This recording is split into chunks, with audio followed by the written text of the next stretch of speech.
Curfew চলাকালে বাইরে বের হলেই আইনি ব্যবস্থা নেবে পুলিশ। রাতে ডিএমপি মিডিয়া সেন্টারে এক জরুরি সংবাদ সম্মেলনে এ কথা বলেন কমিশনার হাবিবুর রহমান।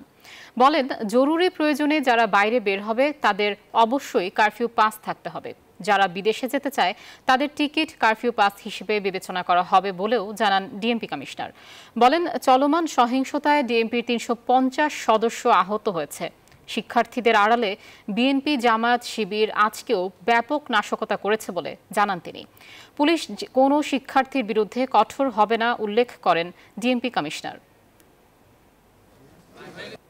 আমাদের স্পষ্ট ঘোষণা, কারফিউ চলছে।